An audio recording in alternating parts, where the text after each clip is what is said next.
Hello, welcome back. Let's proceed with the lecture of statistics. But थोड़ा recall कर लेते हैं, हमने पिछली क्लास में रेंज और क्वार्टाइल डिवीजन पढ़ा था, ठीक है। उसी प्रोसेस में नेक्स्ट है हमारा मीन डिविएशन। नाउ इसमें एक आगे नाम है मीन, तो बेटा ये फॉर्मूला मीन का ही है, लेकिन मीन का फॉर्मूला अगर रिकॉल करें रॉ डेटा में डायरेक्ट मेथड का है तो it is sigma x upon n, ठीक है, क्योंकि वहां जो मीन होता है वो वेरिएबल का होता है, लेकिन यहां टॉपिक का नाम है मीन डिविएशन, यानी यहां हम डिविएशन जिसको dx कहते हैं, which is x minus something, which could be x minus a, x minus x bar, x minus m, x minus z, तो डिविएशन यानी dx की वैल्यूज का समेशन करेंगे और डिवाइड बाय n, तो arithmetic mean of deviation, okay, mean deviation. Now जो most important बात है बेटा, नंबर 1, जो डिविएशंस लेने हैं वो हमें एब्सोल्यूट डिविएशन लेने हैं। दैट मीन्स डिविएशन का साइन इग्नोर करना है, माइनस को भी इग्नोर, प्लस को इग्नोर, तो दैट मीन्स सारी वैल्यूज प्लस में है, तो इसको कहते हैं एब्सोल्यूट डिविएशन। तो ये हमें ध्यान रखना है बेटा, पूरी स्टैटिस्टिक्स में इसी टॉपिक में हमें ये साइन इग्नोर करने हैं डिविएशन के। उसके लिए हम एक साइन लगाएंगे मॉड्यूलस, वो भी सीखेंगे अभी हम। नंबर 2, मीन डिविएशन किससे निकालना है, तो यहां हम mean deviation from mean, from median and चाहे तो हम फ्रॉम मोड भी पढ़ सकते हैं। अगर क्वेश्चन साइलेंट हो तो हम मीन से निकालेंगे बेटा at the CA foundation level, और अगर आप बीकॉम के स्टूडेंट्स हैं तो क्वेश्चन साइलेंट होने पर मीन डिविएशन मीडियन से निकाला जाता है। तो अलग अलग थॉट प्रोसेसेस है बेटा, है ना। बहुत अच्छा तो हो क्वेश्चन में गिवन ही हो कि find mean deviation from mean या find mean deviation from median, लेकिन if the question is silent, CA foundation students mean से करेंगे बेटा। तो let's see the formulas. Raw data में सिग्मा मॉड्यूलस,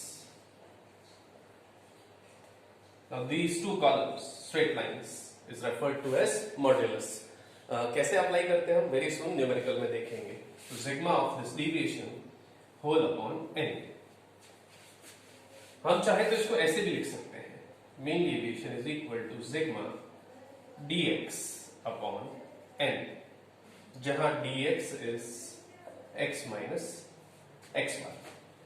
यहां हमने मॉड्यूलस नहीं लगाया, यहां लगा दिया। तो these formulas are the same. आपको इजी लगता है तो ऐसे लर्न कर लें, ये इजी लगता है तो ऐसे लर्न कर लें, लेकिन हाँ दोनों लर्न होने चाहिए। कई बार एमसीक्यू में पूछ लेते हैं which is the correct formula, this both none of these, तो आंसर हो जाएगा बोथ। फॉर्मेट सारे आने चाहिए बेटा। तो फिलहाल इसको मिटा देता हूं मैं।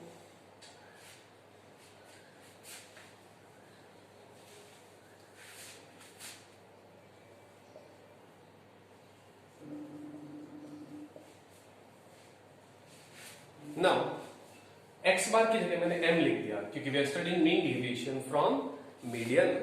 अगर क्वेश्चन बोले find the mean deviation from median, तो फिर हमें मीडियन से निकालना है। और इस फॉर्मूले को भी हम ऐसे लिख सकते हैं, md is sigma dx upon n, where dx is x minus m। ये और ये फॉर्मूला सेम है, बस थोड़ा प्रेजेंटेशन स्टाइल अलग है, ओके। ये फॉर्मूलेज हो गए आपके मीन डिवीजन के फॉर रॉ डेटा। अब हम लेंगे for discrete and continuous data, but before that friends, mean division का क्वेश्चन को सॉल्व करना थोड़ा सा लेंथी हो सकता है, क्योंकि इट इज डबल एक्सरसाइज। से आपको मीन डिवीजन फ्रॉम मीन निकालना है तो पहले मीन निकालना पड़ेगा, फिर उसकी वैल्यू रखेंगे, या मीन डिवीजन फ्रॉम मीडियन है तो मीडियन पहले कैलकुलेट करना पड़ेगा और फिर मीन डिवीजन। तो it is a bit lengthy, और रॉ डेटा में तो उतना लेंथी नहीं है, डिस्क्रीट और कंटिन्यूअस में it is something which takes 2 to 3 minutes, वो भी जब हम कैलकुलेटर ट्रिक्स को यूज करें। इसको मिटा देता हूं मैं, ताकि हम डिस्क्रीट का फॉर्मूला नीचे लिख दें।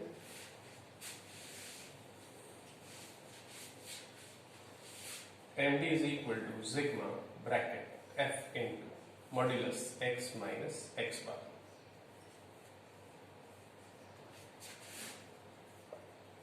Bracket x minus m। Now two important tips. पहले देखिए बेटा, अगर आपको ये फॉर्मूला याद है तो बस x बार की जगह m रख दे तो वो मीडियन का हो जाएगा, और m की जगह z रख दे तो मीन डिवीजन फ्रॉम मोड हो जाएगा। सेम वे ये फॉर्मूला लर्न कर ले तो x बार की जगह m रखने पर ये हो जाएगा फ्रॉम मीडियन, और अगेन यहाँ m की जगह z मोड रख दे तो फ्रॉम मोड। तो फॉर्मूला सिमिलर है, बस x बार m या z में से कोई एक आ जाएगा जो मांगा गया है, और जो नहीं मांगा है मीन से। Now, how to memorize this formula? So again a very easy trick. I hope आपको अर्थमेटिक मीन के फॉर्मूले याद होंगे डायरेक्ट मेथड के। रिकॉल कर ले, रॉ डेटा में था सिग्मा x अपॉन n, और डिस्क्रीट और कंटिन्यूस डेटा में sigma fx upon sigma f। तो यही फॉर्मूला है बेटा। x को रिप्लेस करते हैं मॉड्यूलस dx से। इधर देखिए, if I read this as x तो ये हो गया सिग्मा x अपॉन n। इसको भी मैं सिर्फ x पढ़ लूं तो ये हो गया sigma fx upon sigma f। Again देखिए, इस चीज को मैं x पढ़ लूं तो sigma x upon n। Again इस चीज को x पढ़ लिया जाए तो सिग्मा fx अपॉन, समझ रहे? एक बार वापस देखिए, let me take this as x तो ये क्या हो गया सिग्मा x अपॉन n। इसको x ले ले तो sigma fx f into x sigma fx upon sigma f। Again इसको x ले ले तो सिग्मा x अपॉन n। तो ये फॉर्मूला किसका है बेटा? मीन का। तभी तो इसका नाम है मीन डिविएशन। ओके, तो we have to find mean not of the original value. Original value का मीन होता तो फॉर्मूला होता sigma x upon n, but this is mean deviation. And modulus को नहीं भूलना है, पॉजिटिव डिविएशंस का मीन। नाउ ये तो हो गए आपके मीन डिविएशन के सारे फॉर्मूले। रॉ भी कवर हो गया, डिस्क्रीट और कंटिन्यूस भी कवर हो गया। Now coefficient of mean deviation यानी the relative measure of mean deviation, तो that is equal to raw data के केस में mean division upon mean into 100। ना अगर हमने मीन से निकाला है तो बेटा mean division upon the mean into 100। Mean निकला हुआ पड़ा होगा बेटा आपके पास, तो इसके लिए एक्स्ट्रा एफर्ट नहीं है। मीन डिवीजन निकल गया, मीन यहां से ले, बट ये हो गया फ्रॉम मीन वाला। यही अगर फ्रॉम मीडियन हो तो md अपॉन m इंटू 100। तो ये जो लास्ट दो फॉर्मूले हैं ये कोएफिशिएंट के हैं। तो कोएफिशिएंट ऑफ मीन डिवीएशन में न्यूमरेटर तो मीन डिवीएशन है, डिनोमिनेटर मीन से निकाला है तो x बार, मीडियन से निकाला है तो m, एंड अगर कोई रेयर केस में मोड का पूछ ले तो mean deviation upon mode that is z into 100। तो ये था आपका formula chart. Okay, there's a common question of you all students कि सर स्टैट्स में इतने सारे फॉर्मूले, तो बेटा we have just started the journey। अभी तो सेंटर टेंडेंसी हुआ है, there are 9 chapters, there would be more than 100 or 150 formulas। तो फॉर्मूले से नहीं घबराना है बेटा। जो 9-10 मैक्स पढ़ के आया तो उसमें भी देखें ना हर चैप्टर में फॉर्मुलेस होते हैं। Now I give you an advice, why not you maintain a small separate register for formulas and properties। ये रजिस्टर आपके लिए बहुत हैंडी होगा बेटा। इमेजिन करें एग्जाम में आप फॉर्मूला भूल गए या गलत फॉर्मूला लगा लिया तो सारा आंसर गलत आ जाएगा। तो सबसे मेन जो हमारी चीज है वो है फॉर्मूलाज और वो प्रॉपर्टीज। तो make a formula register today, topic wise, chapter wise. Okay, अब हम रॉ डेटा लेते हुए पढ़ते हैं इसको बेटा।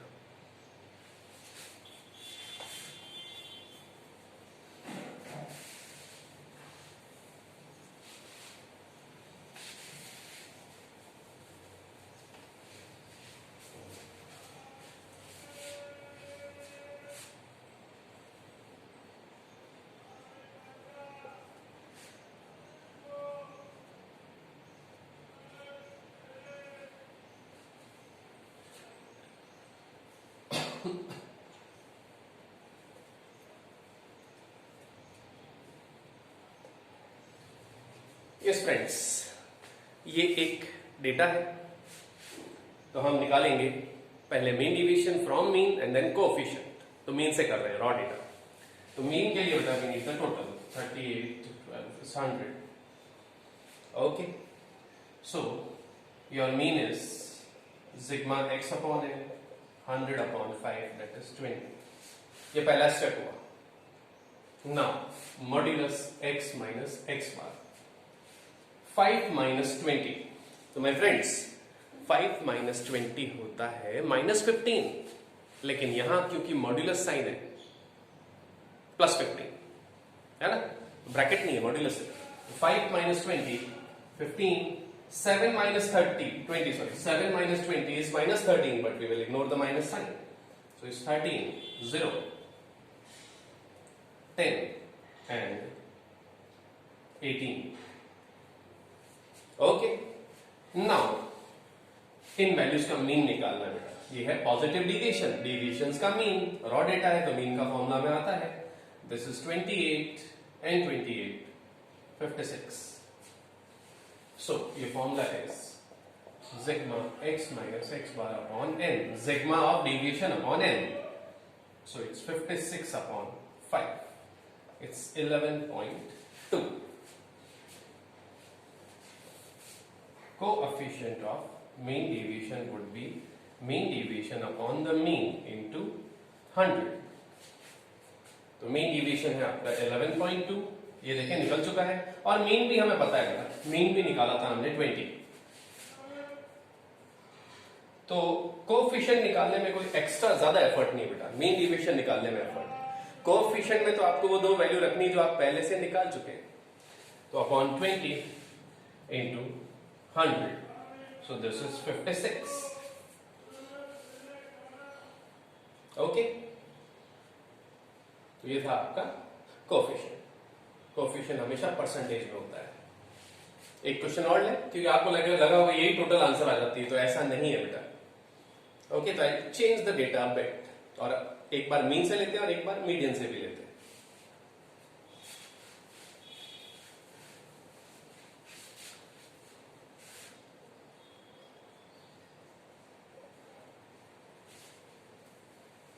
Now, these are the 5 values. The total is 120. 120 upon 5. The mean is 24. 5 minus 24. Sign minus नहीं लगाना है. So it's 19, 17, 4, 6 and 34.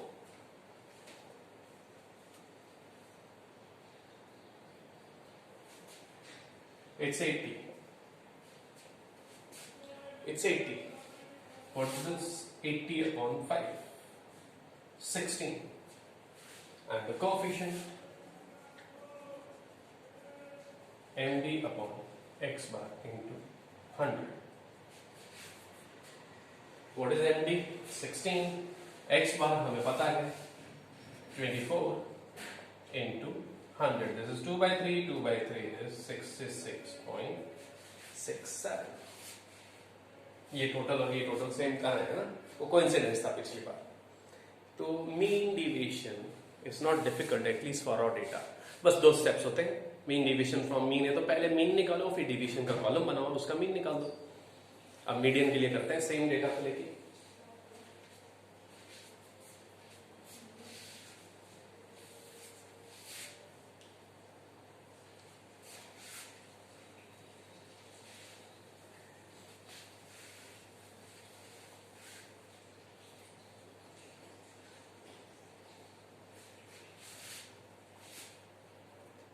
The median, these values are arranged. The value are arranged in ascending order. Median quartile में ध्यान रखना, arrangement is the most important. Always remember it. तो median 20 है. 5 minus 20, 7 minus 20 is 20 minus 20, 10 and 38. So it's 48 and 28. 48 and 28, 60, 76. The total is 76. So it is 76 upon 5. So it's 15.2. है ना, mean में 80, तो median और मीन से आंसर अलग अलग ही आएगा ना बेटा, क्योंकि मीन मोड मीडियन सिर्फ सिमेट्रिकल में सेम होते हैं, बाकी वो अलग होते हैं। And coefficient of mean deviation is mean deviation upon median, mean मत रख देना, हमने मीडियन से निकाला है तो मीडियन into 100. 15.2 एंड मीडियन ये रहा, सॉरी फ्रेंड्स, मीडियन 20 था, बीच वाला value, so put 20 into 5, so it's 76. Okay, तो ये था हमारा आज का लेक्चर जिसमें हमने सिर्फ रॉ डेटा कवर किया है। अब हम एक काम करते हैं, हम डिस्क्रीट और कंटिन्यूअस में एक डेटा ले लेते हैं। सो व्हाट डू यू से? तो लेट्स टेक डिस्क्रीट, कंटिन्यूअस भी लगभग वैसा ही होगा, बस वो मीडियन का फॉर्मूला अलग हो जाएगा, L1 प्लस। ओके, तो I will solve it by discrete data.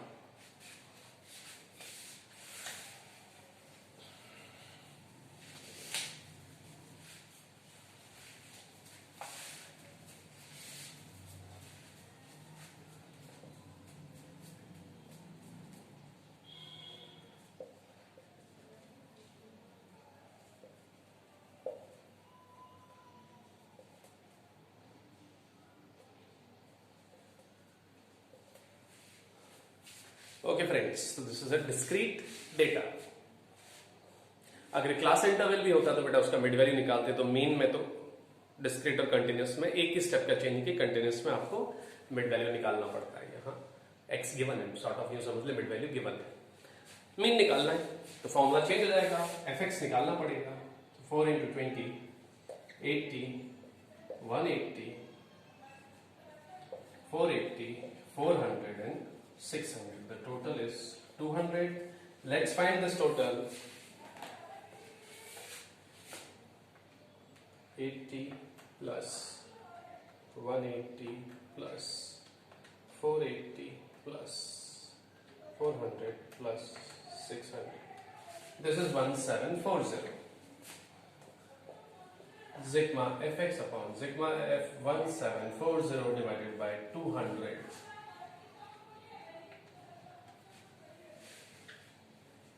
8.7.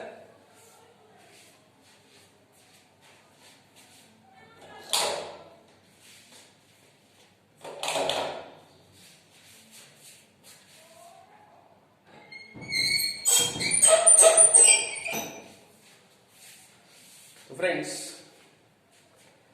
Mean आया। अब आपको लगेगा इट वॉज टाइम कंज्यूमिंग, तो हम कैलकुलेटर ट्रिक सीखते हैं बेटा, क्योंकि अगर हम ये fx की सारी वैल्यू लिखेंगे फिर टोटल लगाएंगे, इट विल टेक 1 मिनट। तो the trick is so simple, take your calculator, पहले आप f की टोटल तो लिख लें, जो आप मैनुअली उंगलियों पे कर सकते हो, नहीं तो कैलसी से टोटल लगा लें f की, एंड देन हम fx की टोटल कैलसी पे निकालेंगे बेटा by using the memory plus button. कैसे करते हैं? बहुत इजी, लेट्स प्रैक्टिस।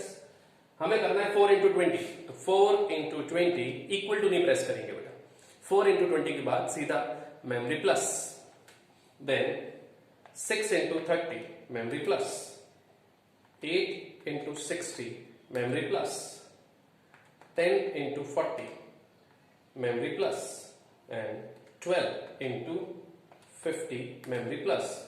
इसके बाद MRC बटन एक बार दबाना है, ये देखिए टोटल आ गई 1740। अब यहीं पे divide by 200, so we got 8.7। तो आपका टाइम सेव होगा बेटा, क्योंकि दिस इज सीए फाउंडेशन, जहां आपको OMR शीट में ABCD टिक करना है। Nobody is going to see your written solution and you don't have the time also. तो ये कैलकुलेटर को अपना दोस्त बना लें, है ना। आगे के लेक्चर्स में मैं और ट्रिक्स बताऊंगा, इट्स वेरी हैंडी, ये आपकी स्पीड बढ़ा देता है और एक्यूरेसी। तो हम मीन को नीचे लिख देते हैं, mean is 8.7। Now, what to do? So, we'll have x minus x bar. अब स्टार्ट होगा मीन डिवीजन का कैलकुलेशन। मीन तो उसके लिए एक इनपुट था, तो हमने निकाल के रख दिया। So let's find 4 minus this, 4.7, 6 minus this, 8 minus this, 10 minus this. Okay. Now we need f into x minus x bar. तो फ्रेंड्स, हम सबसे पहले MRC बटन 2-3 बार दबाएंगे, उससे क्या होता है, मेमोरी क्लियर हो जाती है। अब देखिए MRC का फुल फॉर्म समझे, M फॉर मेमोरी, R और C। M आरसी बटन एक बार दबाते हैं ना बेटा, तो इट्स मेमोरी रिकॉल, यानी जो मेमोरी में है वो हमारे सामने डिस्प्ले हो जाता है। और अगर आप एमआरसी बटन को 2 बार लगातार दबाते हैं तो it stands for MC, memory cancel. तो हमने मेमोरी कैंसिल कर दिया, ये बहुत जरूरी है, नहीं तो हम जो नया काम करेंगे उसमें ओल्ड फिगर जो मेमोरी में था वो एड ऑन हो जाएगा। तो बी वेरी केयरफुल। तो अब हम यहां नहीं लिखेंगे बेटा, will just right the total. तो हमें चाहिए एफ और ये, तो मैंने टिक कर दिया। टिक करने की प्रैक्टिस अच्छी है ताकि गलत कॉलम नहीं पकड़ ले। तो let's find the total. 20 into 4.7 memory plus 30 into 2.7 memory plus 60 into 0.7 memory plus 40 into 1.3 memory plus and 50 into 3.3 memory plus MRC. This is 434. 434. अब हमारा फॉर्मूला लगा दे बेटा, sigma F into x minus x bar upon sigma f. So it's 434 divided by sigma f is 200. ये 434 हमारे कैलसी पे है ही है, यहीं पे डिवाइड करते हैं, डिवाइड बाय 200, दिस इज 2.17। तो आपने देखा ना, वो इसको मल्टीप्लाई करके सारी वैल्यूज लिखते फिर हम कैलकुलेटर पे ऐड करते, वो सारा मेमोरी बटन से हम कर सकते हैं। नाउ कोएफिशिएंट, तो coefficient mean deviation upon mean into 100, 2.17 upon the mean is 8.7. Again 2.17 हमारे कैलसी पे हमने हटाया नहीं है, 2.17 divide by 8.7%, this is 24.94. Okay friends, तो आप इसको कॉपी करें। I know it is lengthy, तो हो सकता है हमारे सी फाउंडेशन में रॉ डेटा का ही क्वेश्चन आए या इसके प्रॉपर्टी बेस्ड क्वेश्चन आए, but we must be prepared, maybe they ask this, तो उस केस में 2-2.5 मिनट तो लगेंगे बेटा। तो that's all for today. Next class में मैं आपको मीडियन से भी बताऊंगा, and then will come to the most interesting and a bit variety वाला topic, that is standard deviation. उस पर सबसे ज्यादा क्वेश्चन आते हैं, that is the best measure of dispersion, standard deviation from our Wichland. Okay, ये mean deviation है, इसको MDV लिखते हैं, this is the sign, though this sign is not popular in CA foundation, but बाकी books में इसका use होता है। Friends, have a good day. Thank you.